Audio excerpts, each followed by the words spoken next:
So the shortest day of the year approaches. We step into the dark. We've been moving darker and darker and darker and darker, and it actually reaches its peak, so to speak, 2:21 a.m. Saturday morning.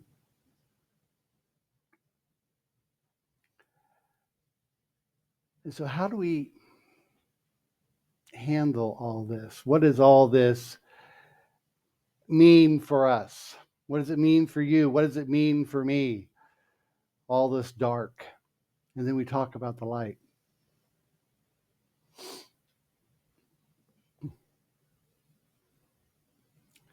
It's been an interesting, challenging year for a lot of people. I know it has been for me. I'm talking to some folks.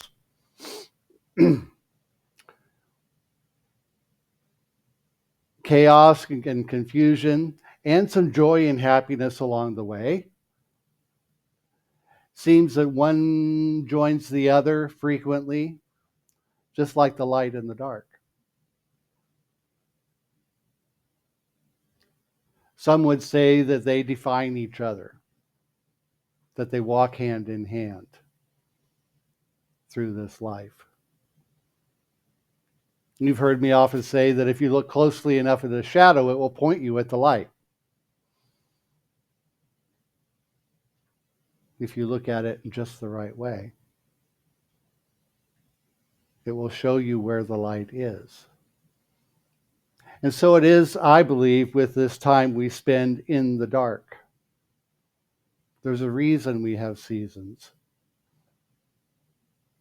You know, at this time of year in agricultural traditions, the harvest has come, and those who think ahead have overseeded those fields with different kinds of grasses that will deposit the kinds of nutrients and minerals back into that soil so that in the springtime, when they till that soil again and prepare the garden beds, the seeds will have nutrients.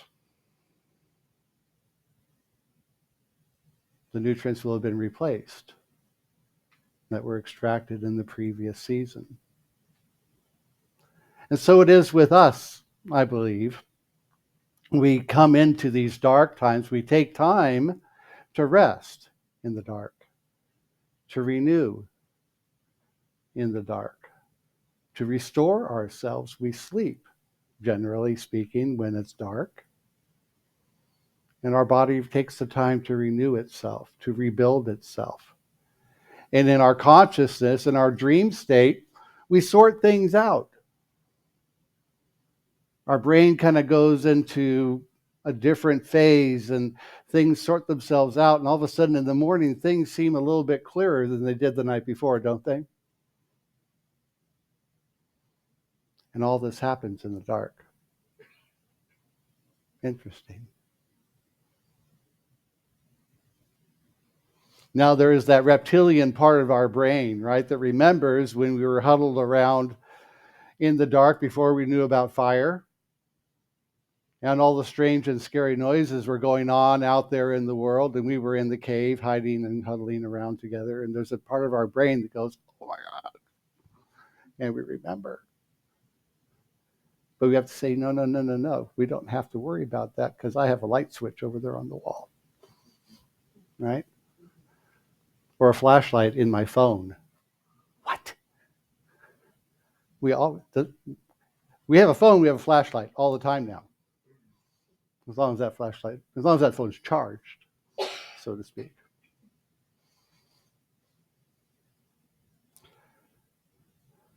So need we fear the dark any longer?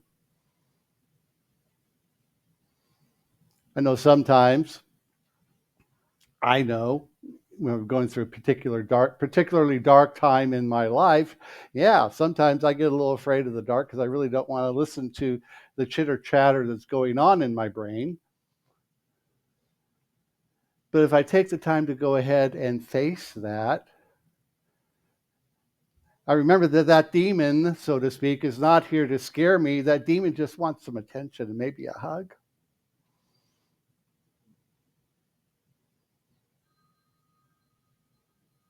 Thank you. I'll just accept that as an affirmation. Time to hug the demon just wants a little hug. It just wants attention. It wants us to look and say, oh, don't need to be afraid because it's just part of me. It's just a part of me that has forgotten that there is a light to be had, that there is something on the other side of that shadow that says, it's okay. It is okay. And when we get in the still and quiet place that the dark invites us to, we get to see things a little bit differently. Ernest Holmes had this to say about just this kind of thing. He says, in moments of deepest realization, the great mystics have sensed that the one life flows through all, and that all are some part of that life. They have also seen substance, a fine, white, brilliant stuff forever falling into everything, a substance indestructible and eternal. When we get still and quiet enough, we can see that. When we get still and quiet enough and remember really the truth of our being, that there is a light in, through, around, and as each and every one of us, then that light shines forth and we see truly what is going on, what is real and what is true. So what is this guiding star, this guiding light in your life? What does it say to you? That's the question for the season. When we become still and quiet and we begin to listen, something wonderful can happen. Something magical can come forth from within our deepest sense of self.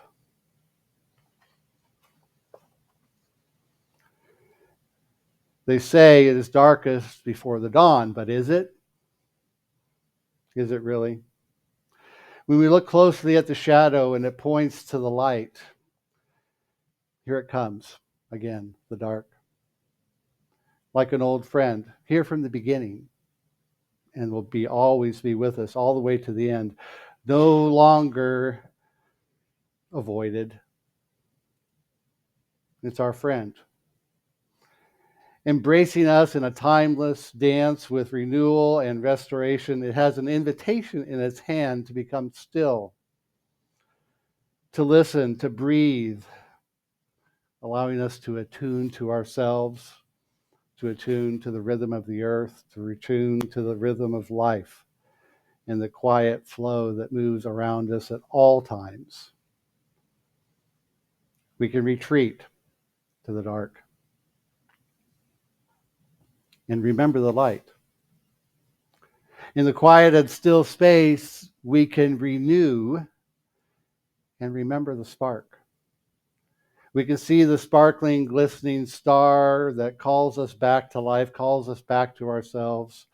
There is a dance we can do with spirit in the still and dark space of our minds. The skip of a child and the sway of the trees and the blooming of flowers are all born in the still and quiet of the dark.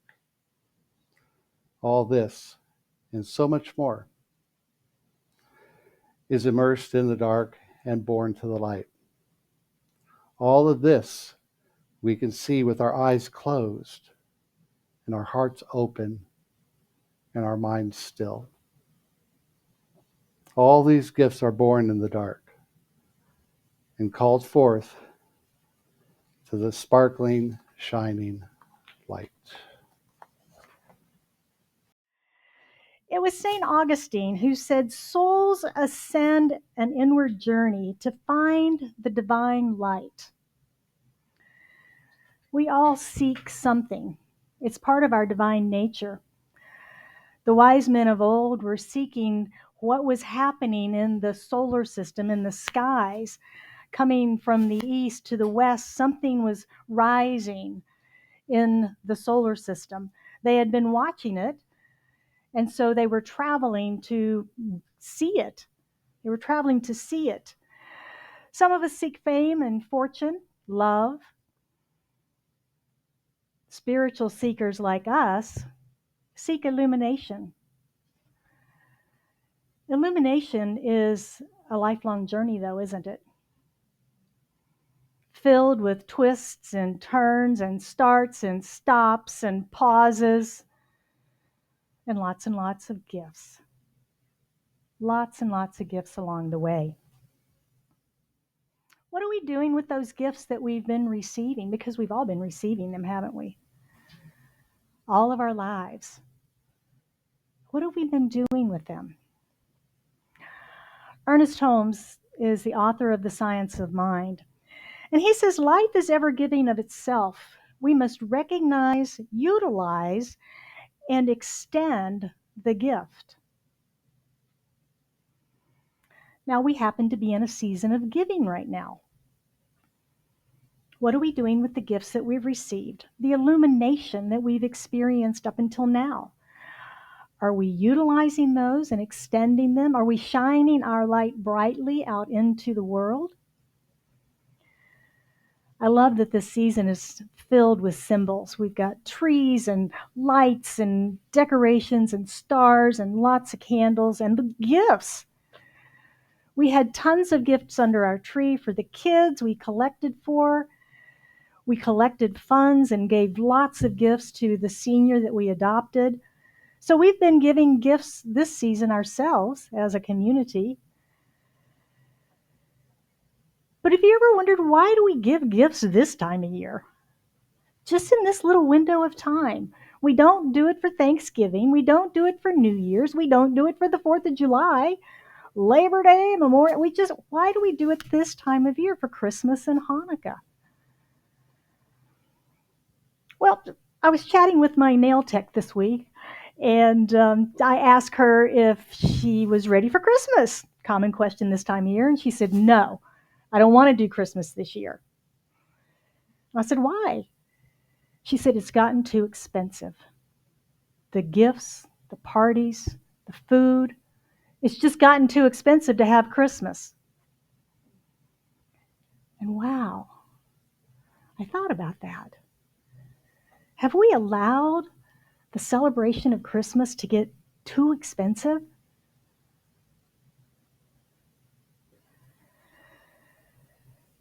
When we think about the tradition of giving gifts, we may go back to the biblical story of the Nativity and those wise men that I was talking about, and the gifts that they brought, gold, frankincense, and myrrh, to the infant.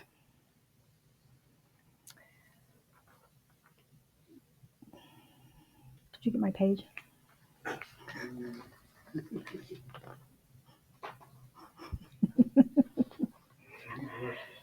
I know, right?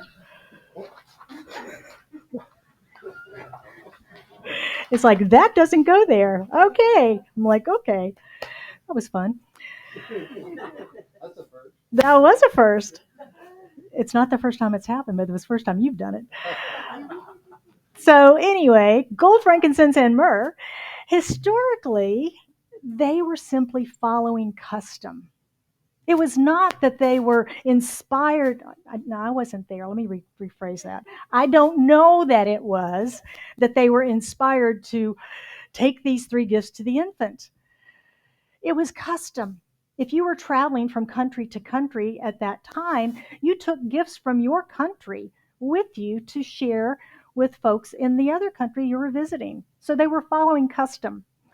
Another custom that was happening at that time was the pagan celebration. I'm going to mispronounce this. Saturnalia? That's right. Yay, Saturnalia. It was the feast of the sun god Ra.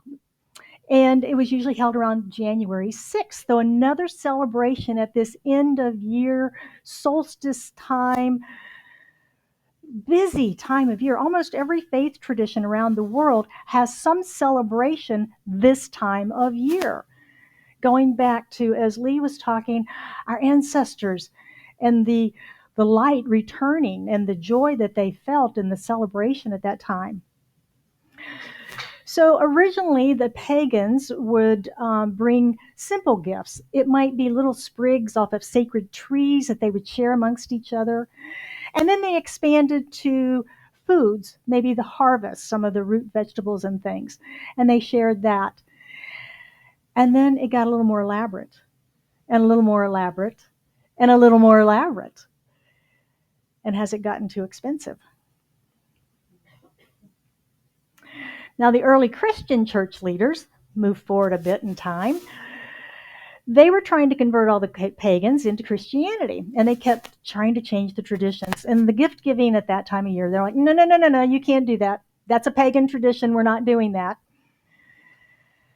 And the pagans went, you know what, you're taking away a lot of our stuff, but you're not taking away gift giving. We like this gift giving thing. So the leaders changed the narrative to the wise men's story of the gifts to the infant. So now it's okay to exchange gifts. So the gifts of the Magi represented fine treasures from their country. Again, because they were traveling from the east over to the west. They saw what was happening in the sky. They were astrologers. They saw what was happening in the sky. Something was going on, and they wanted to follow it, and they wanted to get closer to it.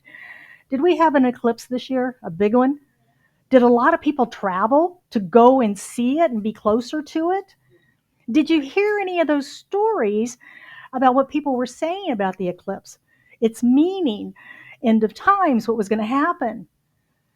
Could that have been something that happened back then? I don't know. I wasn't there. But it seems possible. So we as humans use stories to explain what we don't understand. If you were here Sunday, you heard my story about the real estate office and how they're making up a story right now. I'm waiting to see what happens on that in January. But that, if you missed it, you can go back to the videos and watch that and hear that story. So in addition to this astrological event, when the Magi left from the east and they came over and they came to Jerusalem, big city, right? And they're asking around for where this rising is happening. And they ran into the Jewish people.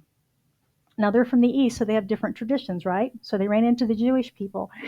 And they're hearing about the prophecy of the King of the Jews being born about this time. And they're like, well, that's interesting. We're following this thing. Where's that thing supposed to happen? And they said, over in Bethlehem. And they said, okay, we'll just jump back on our camels and we'll ride 22 miles to Bethlehem. So they did. I wasn't there. But what about those gifts of the Magi? They still have them. They've traveled from the east. They still have them. Gold, frankincense, and myrrh. What was their meaning? And what is their meaning today? Do they have a meaning for us? Well, at that time, those were very highly valuable and rare treasures. Gold was a gift fit for a king. Frankincense was used in religious ceremonies, and myrrh was used in healing and embalming. So they had it covered. Politics, religion, and healthcare. They had it dialed in. If they ran into a king, they could give him gold. If they ran into the religious folks, they could give them the frankincense. Somebody got hurt or died, they could embalm them or heal them. So they had it going. What do they mean today, 2024? Gold, frankincense, and myrrh. Most gold today is either jewelry or commodities, right? Or maybe electronics. I guess we use it in electronics too. Frankincense, myrrh. If you experiment or use essential oils, you may have experienced those fragrances. In my research, I discovered that they are actually used in medications today. So that was interesting. So for me, the meaning of these gifts, there were three gifts. Spiritually, 3 is a sacred number. We teach the creative process, thought into the law to form, seed into the soil to plant. There's a 3 phase of being, if you will, Father, Son, and Holy Ghost. There's 3 stages of life. We're born, we live, and then our physical body dies. We don't know for sure if there were 3 wise men. It doesn't make much sense for 3 guys to travel from the east to the west in that time all by themselves. Maybe there was 300 and they only had 3 types of gifts. I wasn't there. Things to ponder, things that keep me up at night. But what about the symbology for the gifts for us? Gold is still fit for royalty. We are born of royalty. We are divine lights of God, sons and daughters of the Most High. We each have that spark of God within us that is called life. Embryology has shown in studies that when the first 2 cells come together, there is a flash. There is a flash. Frankincense is an anointing oil. To be anointed is symbolic of the pouring out of God's love onto the receiver. The Nativity birth story is the birth of the Christ consciousness, God's love into the world. And each of us receives that anointing at our birth. We're anointed in God's love. Myrrh, as I said, was used for healing and embalming. And today it's a symbol of eternality of life, of the continuation of life. This body will eventually wear out. It's not designed to be here forever. This is an experience for us. Eventually, it will no longer be a fit vehicle to transport our soul, our consciousness, and we'll simply lay it down and move on to our next greater experience of this thing called life. It is the birth of the Christ consciousness that we celebrate tonight. That's why we're here, is to celebrate the light, the birth of the Christ consciousness into the world, into each one of us, of God's love that anoints each of us in every breath we take. Holmes says Christ consciousness is the consciousness of unconditional love and acting from that basis of unconditional love at all times. It's living in alignment with our thoughts, our words, and our actions. Another sacred 3. This season of solstice has always been very powerful in our human evolution. It's a time of darkness. It's a time of deep reflection. It's also a time of hope. It's a time of peace. And the knowledge that the light is returning, that it's coming back, that the Christ consciousness is born again in each of us, and that through the transformation of our minds, there's a page turning, right? A new year. And we can be transformed as we renew our minds for this new year. A new year where we can dance, we can create, we can live, we can love, we can laugh. What will you do with it? What will you do with it? I wish each of you a very Merry Christmas, a very Happy Hanukkah, and a new year filled with lots to celebrate, lots to love. May you find and know the divine light of God within you every day. And so it is. So we're going to continue to illuminate the darkness this evening. It's time to retrieve your candles. I'm going to invite Reverend Lee and Daniel to come forward after Daniel turns off the lights and light your candles from the central flame that we lit here earlier. And then they will come through the aisle and light the candles on the ends. And you will pass the light on your row. The way that we pass the light is the lit candle stays vertical at all times. That way nobody gets burned with wax. The unlit candle takes the light. Thank you, Lee. Okay, so that's how we do that. During the passing of the light, Cerise is going to lead us in Silent Night, and we're just going to sing the chorus. I invite you to sing along.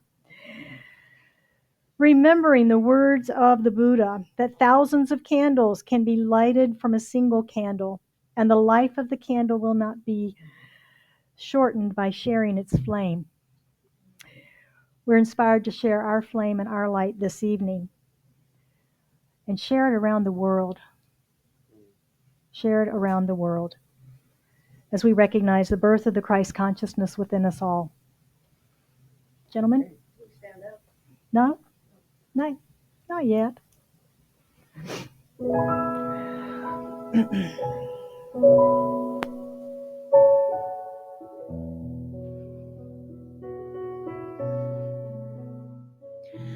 Silent night, holy night, all is calm, all is bright, round yon virgin mother and child, holy infant, so tender and mild, sleep in heavenly peace,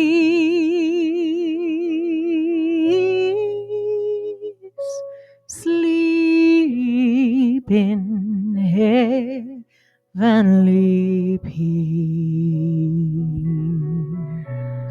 I invite you to hold your candle up and notice that our lights are now joined together. Look around the room as it is more illuminated now. See the beauty that is here. Notice your neighbor's face. And this night, the light of remembrance as we awakened. And we have joined together to witness this awakening and to celebrate. To celebrate. I see your light, not only your candle and your blinking lights. I see the light within each of you. I invite you to look at your neighbor and see their light. You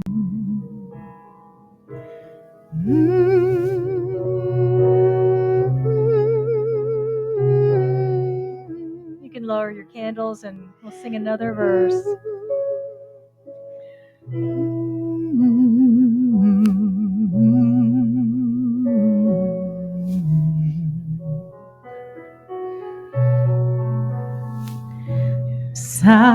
Silent night, holy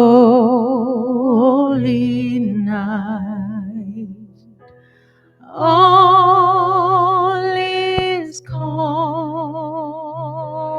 all is bright, round yon virgin mother and child, holy infant, so tender and mild, sleep in heavenly peace,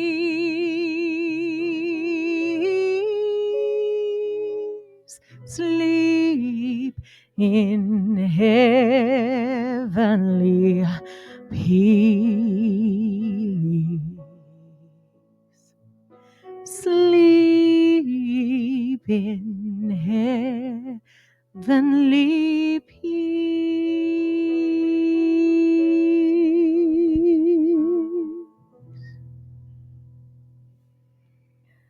Notice that the light is silently illuminating the room. It's illuminating our hearts. And imagine it going out into the world, illuminating Scottsdale, America, and all around, to all the dark places, the dark corners, the place where there's hopelessness and sorrow, pain. We send and shine our lights. We send and shine our love.